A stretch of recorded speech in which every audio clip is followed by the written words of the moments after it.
Pepsi Prebiotic Cola in original and cherry vanilla. That Pepsi taste you love with no artificial sweeteners and 3 grams of prebiotic fiber. Pepsi Prebiotic Cola. Unbelievably Pepsi. In the squadron, they called him Bullets, but we call him Greg Kelly. Greg Kelly is on the air on the Red Apple Podcast Network. Yeah, just as I had feared, there's more concern about people's feelings, reputations, careers, post-government earning potential than the safety of the President of the United States. I just heard the acting Attorney General say the most important thing about the other night was law enforcement got it right. Law enforcement got it right. That's the most important thing, right? How can you say that when they got it wrong, when they failed miserably? I am sorry. I am not in the business of being a cheerleader. This is not, we're going to come back next time. But I can't stand the happy talk. I can't stand it. And you know what? If there isn't pressure from the outside, there was a time when the media actually, before the New York Times canceled themselves by being so fake, that there were people in government who were genuinely concerned about media coverage because it was responsible and they would point out failures, genuine failures. You had to do a good job or else some big columnist might write something about you. No, you got to do a good job anyway, right? You got to do a good job, period. But this was an added incentive. And now that the New York Times has canceled itself, it doesn't matter if the New York Times writes something bad about you. In a weird way, it doesn't matter what they say on Twitter. It doesn't matter because everybody is yapping all the time, yapping. Tomorrow will be yapping about something else. Tomorrow, it'll be different. Oh, that guy's not so bad. Oh, they didn't do so bad. Hey, president made it clear. He doesn't want any heads to roll here. All right. He wants everybody to have, well, I'm sorry, but this one isn't up to him. And there are other people here. You, me. It matters to us. This is bigger than President Trump. And I love President Trump, and I totally get where he's coming from. But this happened 3 times. I can't have a show where I'm reporting on his death as president. I can't do that. I don't want to be in that position. It can't happen to us. This is too important. This is too. What would that do to the country for decades to come? This is more important than Sean Curran's feelings. Who the hell is Sean Curran? He is the director of the Secret Service. I don't care if he's buddies with Don Jr. These guys, the Trump family is too close to it. They're too close to it. You need somebody to go in there and kick freaking ass, right? I don't care about your feelings. I don't care about your family. I don't care about your bills. I don't care about the dog and the cat and the tuition. We don't care about that stuff. All right. Now, at the same time, I'm not looking to make anybody miserable. Right. But nobody got fired after Butler. Nobody. They're all still in powerful positions. They tried to fire 2 people and they can't. It's too difficult. They push back. They get lawyers. It's part of the system. You can't just do that. Well, not anymore. President Trump has perfected the art of firing, right? He just fires people all the time. You got to go in there and do it. I don't know, man. I don't know. Somebody suggested to me, well, why don't we just have the Navy SEALs around him? I like the thought. I get it. You know, you have the military. You start from scratch. Unfortunately, the Navy SEALs shoot at everything that moves. The Navy SEALs are not actually the person for this. And they're too into themselves. They're too into their rucksacks or knapsacks and their Velcro and their cords and their beards and their this and their, and that thing they wear and all that stuff. It's like it's become a cult of personality. And they, quite frankly, will not listen to anybody unless they went through SEER school. Right? Unless you're in this brotherhood or whatever. I mean, give me a break. I worked. Anyway, I'm just all that to say the SEALs are a tad overrated. Very much so overrated. Let's see. So I took that from top to bottom. What else do I want to highlight here? Because there's so much to highlight. I want to put the Secret Service out of Homeland Security. They should be under the Treasury, and maybe they should be under the Pentagon. I want to know how many guys were actually there with guns. Everybody took their gun out, and they're running around with guns. Did you notice that? Through the lobby, everybody's got a gun. I'm like, who the hell are these people? You can't tell. I mean, where's Rawhide? Where's the package? Where is the president? Why are you all this distance away with a gun? And then that freaks people out. Somebody with a gun might shoot one of those guys. Let's see. Are they on their personal cell phones? What were they talking about? These guys literally let their guard down. Literally let their guard down. And I have had a phobia about the Hinckley Hilton ever since President Reagan almost got killed there. He almost got killed there. So don't go to that hotel anymore. Yes, we need the ballroom. That guy running through, it was a blitz without a defense. They didn't even try to stop him while he was going through. Didn't even try. Now, I'm resuscitating the harmful rhetoric of the left, and it's not really, well, it's not extreme what this guy was saying in his manifesto. It's very much in line with what you hear on MSNBC and the New York Times. We have a new problem with assassins. They used to be ne'er-do-wells, right? Kind of crazy. Basically uneducated, and that's one of the reasons why they failed. It's one of the reasons why John Hinckley failed. John Hinckley, not only was he deranged and obsessed with Jodie Foster, this doesn't get reported too much, he was an idiot. All right? He was dumb. He was a foolish person. Have you ever heard his music? I mean, he can't sing. He stinks. He stinks in every way. In every way. And that's good because he actually did not hit President Reagan with a direct shot. What he did was he shot other people with a direct shot. Shot like 4 people that day, including James Brady, the press secretary, who got a bullet to the head, never to be the same again. He shot the Secret Service agent McCarthy, and then there was a local cop I think he shot. But he didn't shoot Reagan directly. The bullet that entered Reagan actually hit the car and ricocheted into Reagan. Right? Now, that's good because if he were a better shot, if he had his act together, maybe if he was better educated or whatever, this would have been successful. But now we have a much higher grade of assassin. Now, Thomas Crooks, the guy who shot President Trump and killed Cory Comparator in Butler, Pennsylvania, the guy was brilliant academically. Brilliant. He flew a drone. The United States government couldn't use their drone technology that day. This punk, who was not dumb, punk, I say punk. What do I mean by punk? He outsmarted the Secret Service. He outsmarted this Pennsylvania State Police. He outsmarted them all. Flew a drone for reconnaissance. We didn't do that. He did. That's not a punk. So the assassins are, more people are literate. People are reading all day long in a way on their phones. This is one of the not the benefits, but it's just a byproduct. Since we're online all the time, guess what we're doing? We're reading all the time. I mean, what we're reading is not healthy, right? It's not books or anything like that. It's fragments here and there. But that's made the brain a bit more advanced, a bit more sophisticated. So it's a higher grade of assassin. Lee Harvey Oswald was successful, although let's face it, he had a lot of help. A lot of things about that story we don't know, we don't understand, and it's breathtaking to me, totally. But he was bad at school. I don't know if he graduated from high school. He was left back. He was all kinds of problems in school.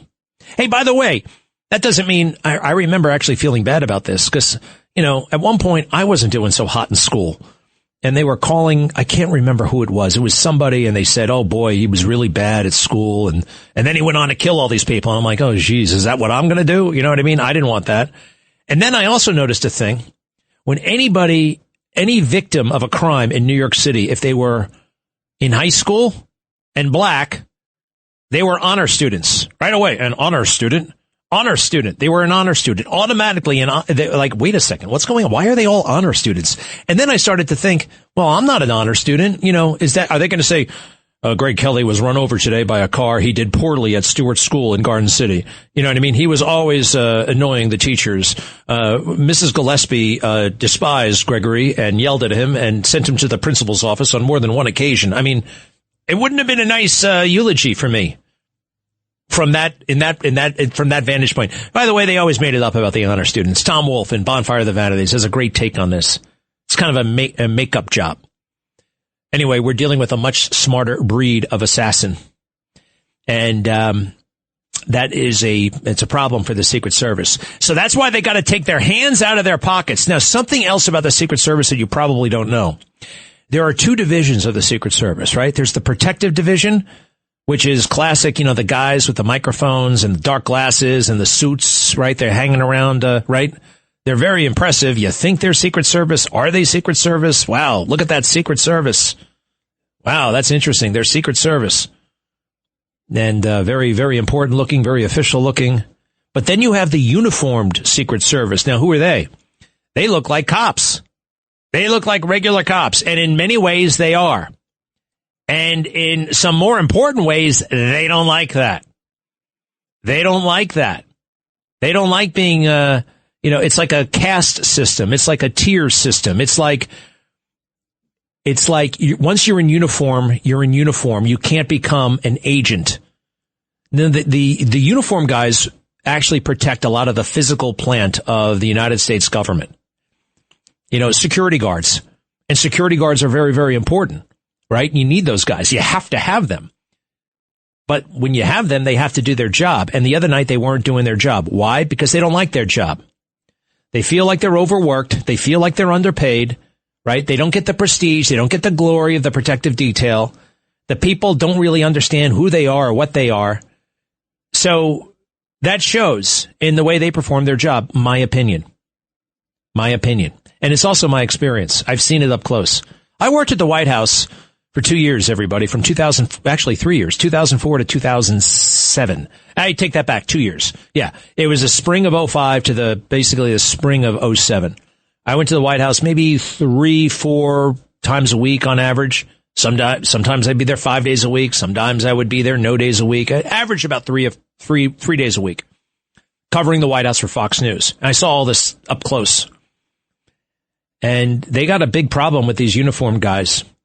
And it's been a problem for decades, keeping them motivated, keeping them engaged. And nobody really wants to do that kind of work. People want to be on vacation and taking pictures and watching TV. I get that. But the moment you're paid to do something, it is a sacred obligation to give it your all. And by all, I mean attention. Your attention, your alertness. That's what they said. That's what they didn't have the other night. They weren't alert. They weren't vigilant. My father wrote a book, his memoir, Vigilance, Protecting New York. His memoir came out in 2015. Great book. I'm mentioned in it several times.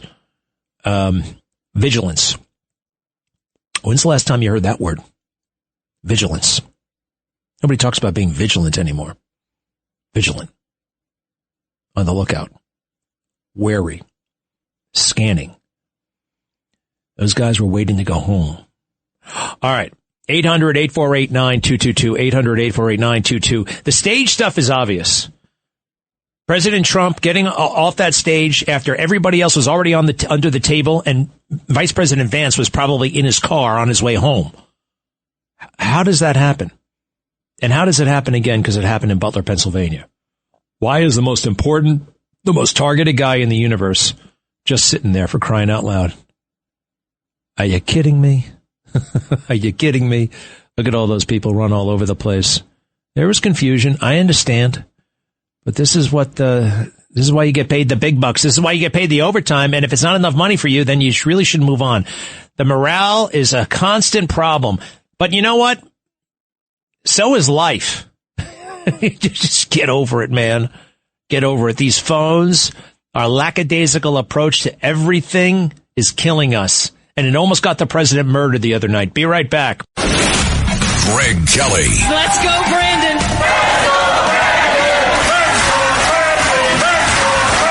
On the Red Apple Podcast Network.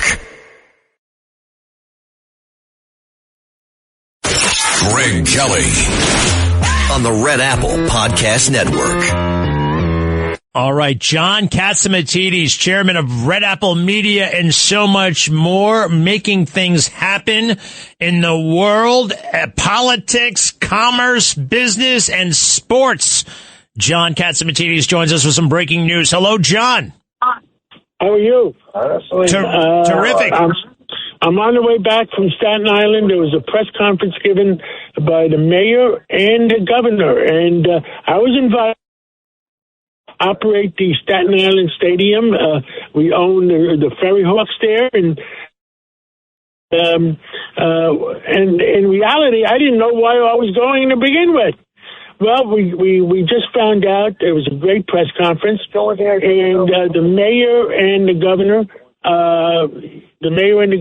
had the press conference, and they announced that they're going to offer in the 5 different boroughs in Staten Island at the stadium, and at Rockefeller Center area in Manhattan, in the Bronx, the tennis place in Queens, and in Brooklyn, free soccer, where people in New York that can't afford to go to New Jersey to see the soccer the games or whatever, it's going to be free entrance into these 5 arenas in the 5 boroughs.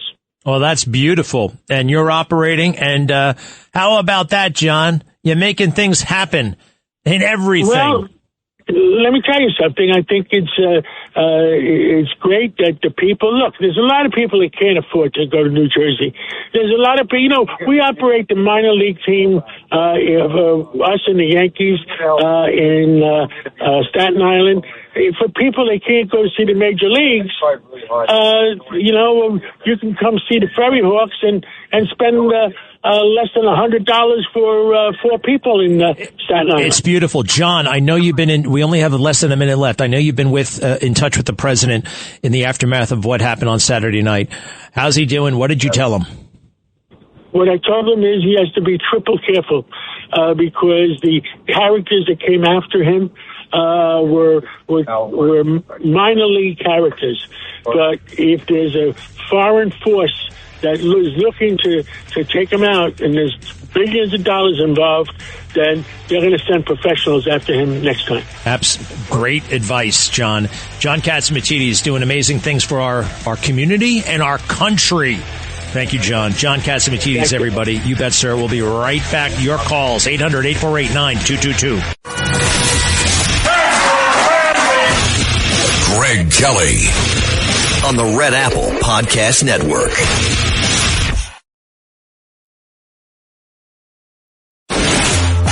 Greg Kelly, entertaining and informative. On the Red Apple Podcast Network. The so-called manifesto is a stunning thing to read, Mr. President. He appears to reference a motive in it. He writes this, quote, administration officials, they are targets. And he also wrote this, I am no longer willing to permit a pedophile, rapist, and traitor to coat my hands with his crimes. What's your reaction to that? Well, I was waiting for you to read that because I knew you would, because you're horrible people. Horrible people. Yeah, he did write that. I'm not a rapist. I didn't rape anybody. Do you think he was referring to you? Excuse me. I'm not a pedophile. You read that crap from some sick person. I got associated with all stuff that has nothing to do with me. I was totally exonerated. Your friends on the other side of the plate are the ones that were involved with, let's say, Epstein or other things. But I said to myself, I'll do this interview and they'll probably, I read the manifesto, he's a sick person, but you should be ashamed of yourself reading that because I'm not any of those things. Mr. President, and these are the gunman's words. Excuse me. You shouldn't be reading that on 60 Minutes. You're a disgrace. But go ahead. Let's finish the interview. The other thing that he wrote. Good for you, Mr. President. Good for you.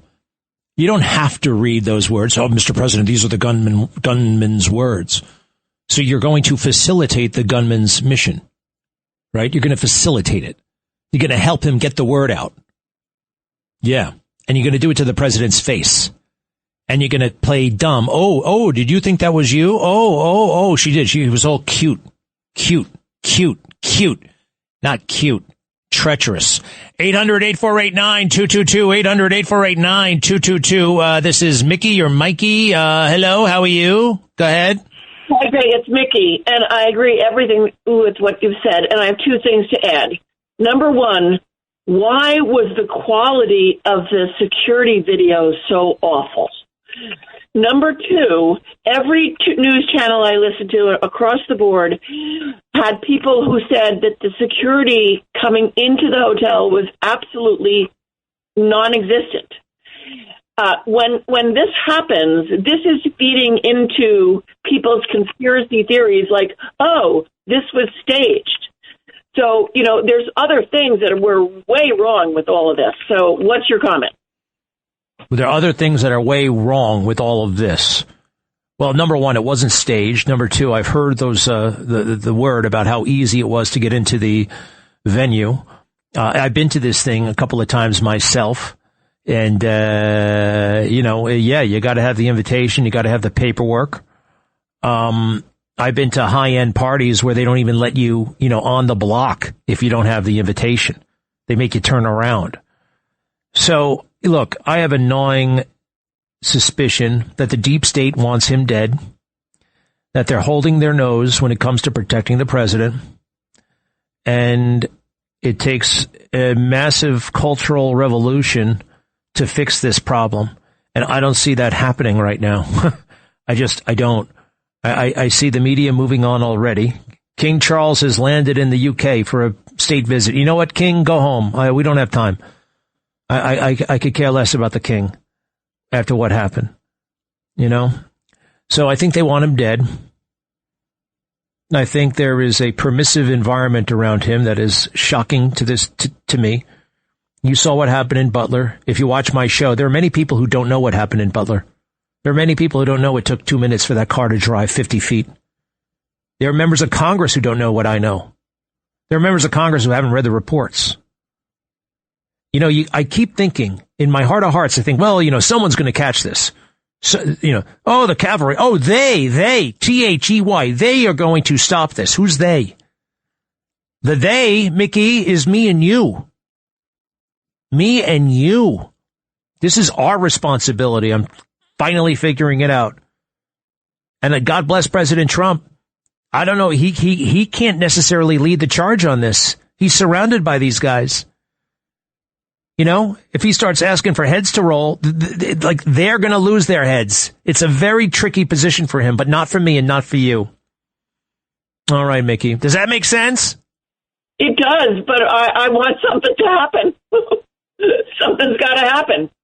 That's good to get rid of all this craziness that's going on. It's just crazy. It really is. It really is crazy. And I'll have much more to say. I'm still kind of reacting. I'm still processing it. I got to admit, I'm still processing it. All yesterday, I was in a daze. What does this mean? How could this have happened? Thank you, Mickey. Hey, by the way, Prince Charles, real quick I don't want to talk about Prince Charles, but his jet is pretty cool. I've never seen that jet. He used to fly around on British Airways. Now he's got this funky plane with a great big flag on the back that looks like, you know what it looks like? If Austin Powers were king of the UK, this is the kind of plane he would have. It's like what is it called? Shagalicious? Shagadelic? That kind of thing. We'll see you later. Let's see here. John, let's go to the top of the page there. Hi, John. What's up? How you doing, Greg? Everything you said is spot on, especially about the deep state. I'm retired NYPD, and the men and women in my command could have done a much better job. On the video they showed, that plainclothes guy with the jacket and tie, he's leaning against the counter, kicks up his right foot, puts his right hand on, and this guy blows by him, startles him like, whoa, what was that? He drew his gun fast, but it's too late. The guy was already past him. There's a uniformed guy to his left that already had his weapon drawn, has it trained on the guy, and nothing happened. The guy just watches him run towards him, watches run towards his right. Everyone's pointing at a gun. Everyone's pointing guns at this guy's back. It's way too late. And somebody got shot with the wrong person. You really wonder about that, too. You really wonder, how could this guy run by like that? And all these guys have guns. And I'm still unclear, like, how many shots were fired by him? How many shots were fired by Secret Service? What the freaking hell happened with all the shots? Like, I don't even know what to call him. Is he the gunman? Is he the would-be assassin? Did he shoot? It's not clear to me that he shot. I don't know. All those bullets seem to miss. Anyway, thank you, man. Good point. Let's see here. Tony, hello. How are you? Hi. My thoughts for today are very somber because I think of history, Greg, and I think about what happened at the Hilton Hotel with President Reagan. I also think about the Ford Theater, and I think these are two obvious things about where you put your president in public places.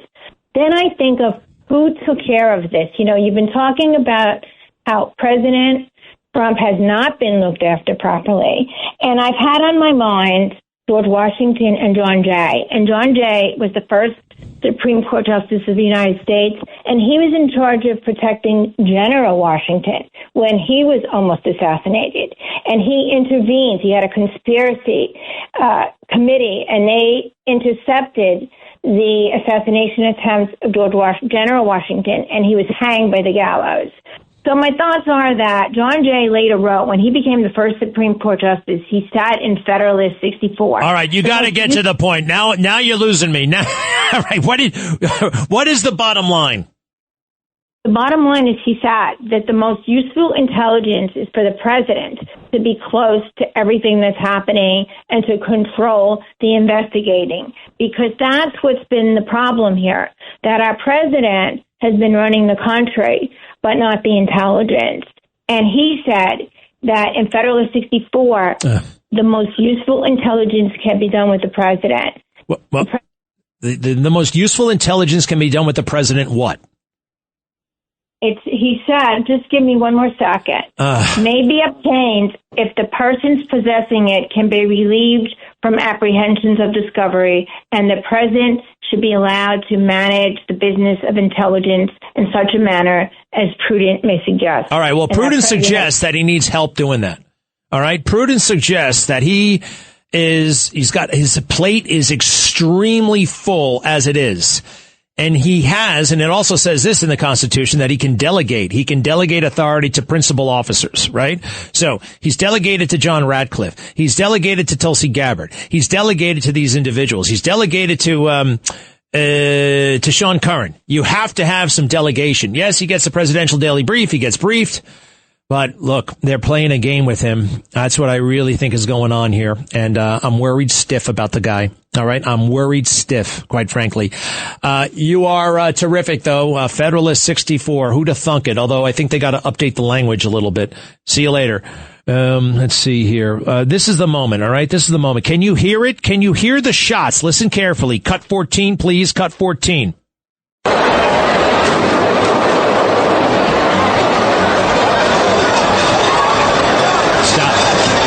I can hear it. I can hear it pretty damn carefully. Can you? One more time from the top. I saw it. Nobody reacted. Granted, it is a very loud room. You ever been in a loud room with 2,500 people all yapping? What are they all talking about? I wonder about that. What are they all talking about so much? Yapping and yapping and yapping and yapping. I go to a party. I can't stand loud noises anymore. If it's not music that I control, I don't want to be around anything loud. Cut 14.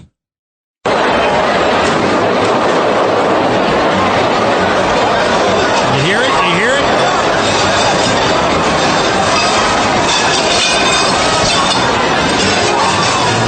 All right, now things are happening.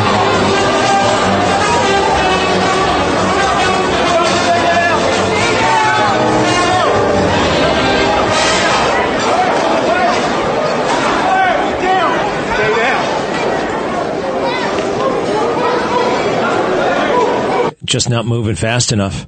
Not moving fast enough now. one of the first things that they said the other night, let me make sure this is the moment. Yeah, if you would, go ahead and turn this thing around for me. You know, the bureaucracy lives for the bureaucracy.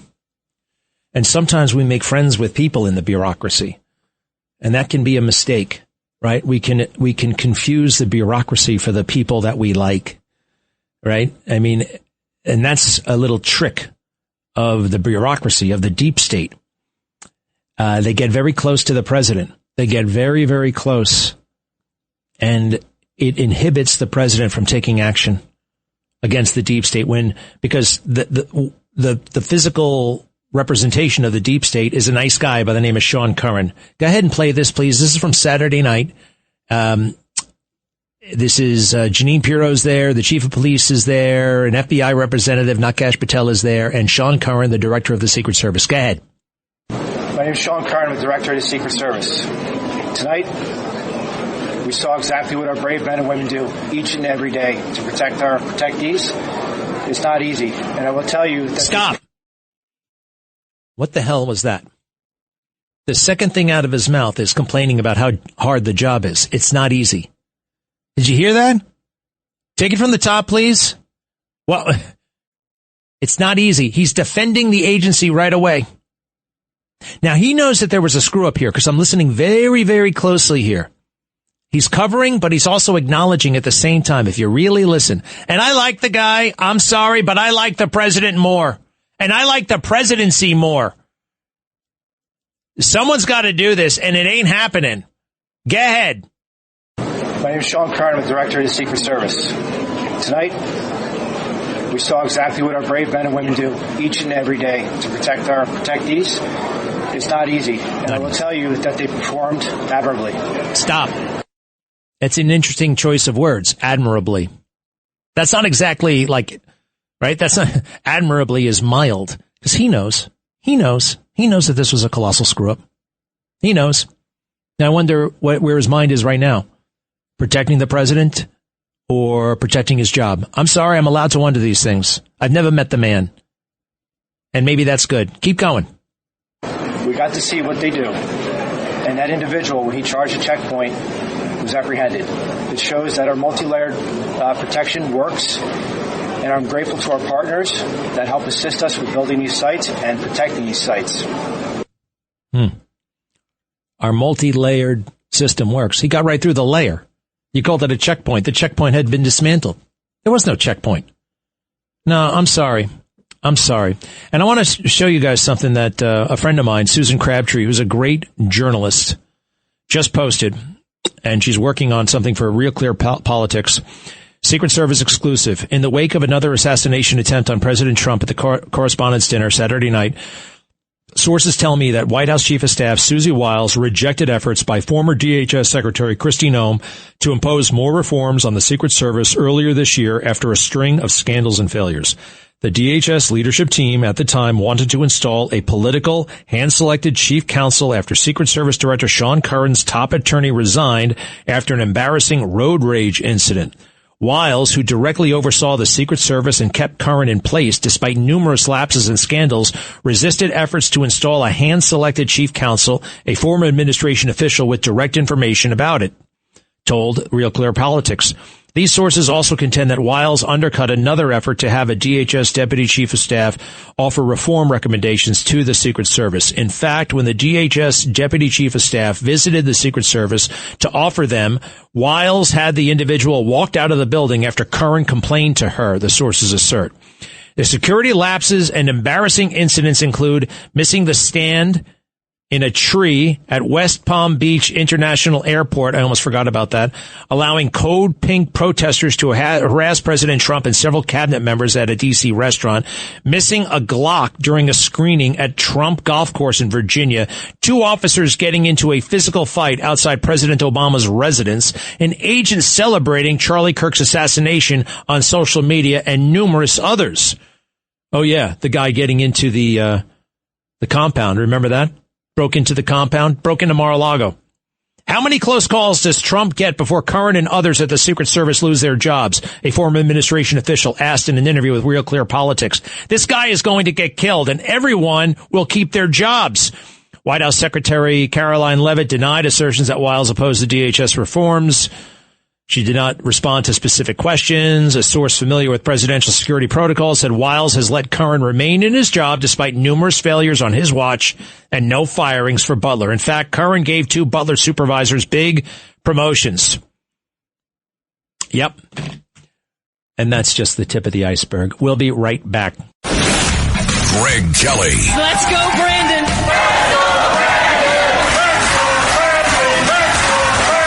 On the Red Apple Podcast Network. Greg Kelly, entertaining and informative. On the Red Apple Podcast Network. Just real quick, Monica Crowley is known to our audience. You've seen her on cable news over the years, and she is also a great radio personality, journalist, and historian, and national security expert. And I am absolutely thrilled that she is the protocol chief of the United States, and it's an amazing role. President Trump had that role for her specifically in mind, and he had it in mind for years. It was a surprise. Like, I know the perfect job for you, Monica. When I get in, you're going to be something very special, and it is special, and she's perfect for it. The protocol chief. She just greeted the King of England as he got off his plane, and Monica is she's kind of perfect for this job in every way.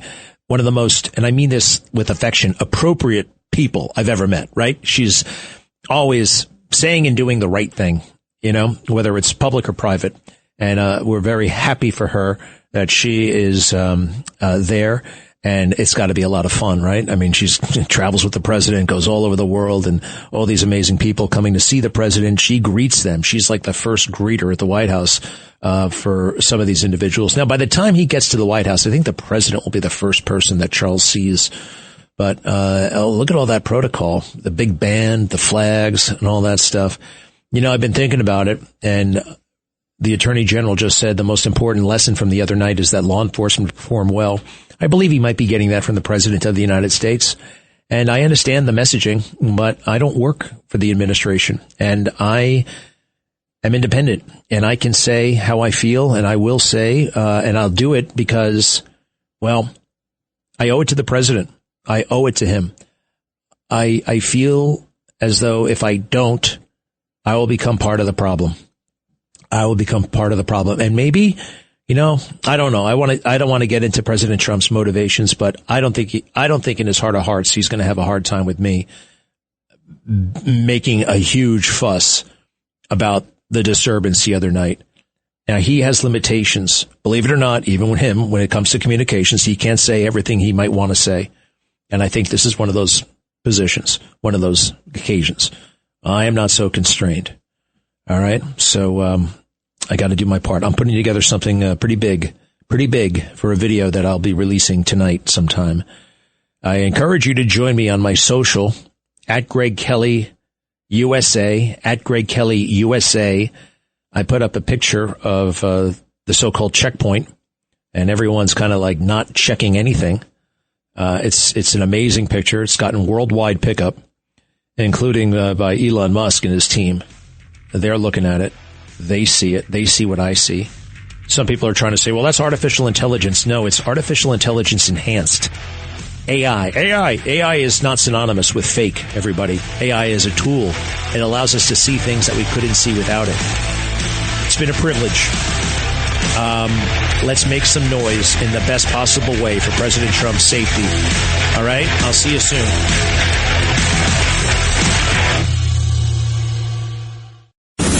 Thanks for listening to The Greg Kelly Show.